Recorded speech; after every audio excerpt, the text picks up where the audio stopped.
Hi guys, this is Tim Queen, and today we're going to talk about the privacy war in 2019 when it comes to marketing.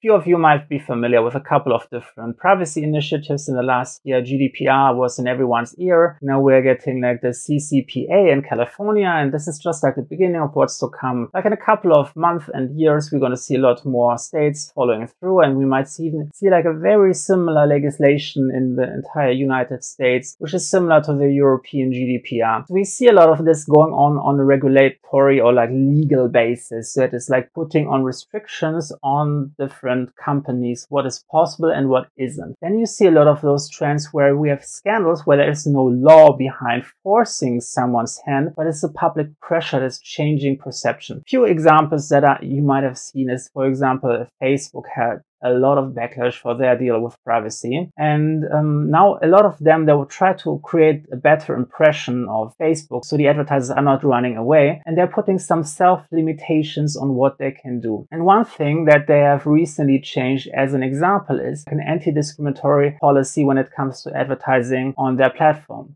Now, you might wonder, what does that mean? It means that you will get your ad rejected if you use certain very narrow targeting patterns. As an example, let's say you're a landlord and you're looking for new tenants, and you're trying to find tenants by putting up Facebook ads on the platform. Now, let's say you are living in a city, and some of those areas are quite well known for being a little more richer, and other areas are known for like being a little bit more poorer. Or there might be more violence in this area and might be more peaceful over here. Or there might be more educational people living here and like less educated over here. So let's say you have some very strong opinion of what kind of tenant you want to have. So like a smart landlord might think, well, then we just like run this ads in those good neighborhoods, and we're making some additional requirements. For example, we might say we only want to target people living in one of those 3 good neighborhoods, and we also require them to be university educated. And then they target those 3 categories. And what they're basically doing is they're like trying to discriminate against the people living in the poorer area, sometimes against ethnicity, sometimes against religious, sometimes against skin color. So obviously we don't want this, and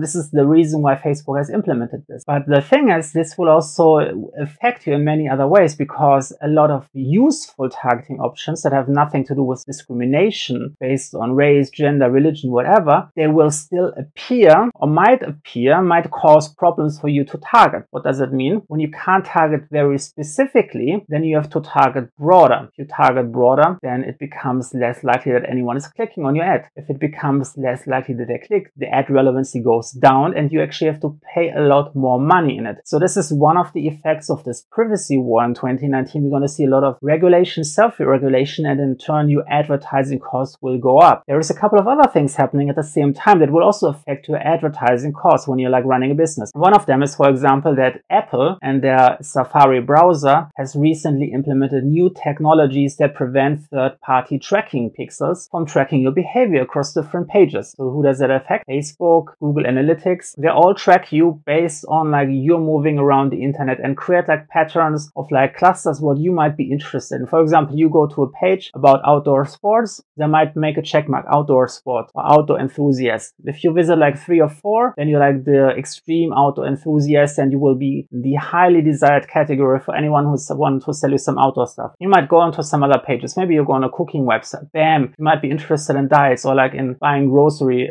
or in buying some food subscription. So when this will no longer be possible, I'm going to see like a bit of cat and mouse, then it will only be able to track certain characteristics, meaning when the platform know less about you, they can't serve you tailored ads, meaning this in return, whatever you see on your platform will make it less likely that you click on any because they are not really relevant to them. That in turn also decreases the relevancy score. It's really difficult for Facebook or Google to figure out like what is really like working for you. Now they might still be able to figure it out like indirectly by looking on what ads did you actually click, but it's become much slower to figure this out. So we're going to see like an additional increase in pricing for your ad campaigns because of this privacy features. And it's not just Safari, it's also like Firefox recently is pushing blocking of third-party cookies as their default. Before it was optional, but now becomes the default. Chrome obviously is not going want to implement this because they're owned by Google, and Google wants to make sure they continue to sell advertising. But you have to be aware of this happening. Of course, it's not going to be possible to completely get rid of this. Companies are smart. For example, you might have noticed this whenever you click on a link on Facebook, there's suddenly this long string attached, which is like FBCLID, which is the Facebook click ID, where they basically set the user information, send this over to the pixel, to the Facebook pixel, so the Facebook pixel can associate your profile as well with a first-party cookie. Just as an example, first-party cookie means the cookie is only accessible from people visiting your website. So whenever someone is going to some other website, they would know. But because if you click on one of the links on Facebook, now they know, now the first-party cookie knows this is this person, and it can send it back and can link it back to Facebook. So we're going to see how this is going to play out, if like Facebook or if is Apple and Safari and Firefox are doing anything against this, if it's even possible. Maybe at some point we might see this like pattern where people might block certain browsers from visiting their website unless they enable like third-party cookies. Who knows? But this is really important. Privacy is going to be a huge topic in 2019 as well. There's going to be a lot of cat and mouse play going on. So let me know in the comments, what do you think about privacy in marketing? Do you think this is a good thing, a bad thing? And make sure that you subscribe for more marketing videos in your inbox.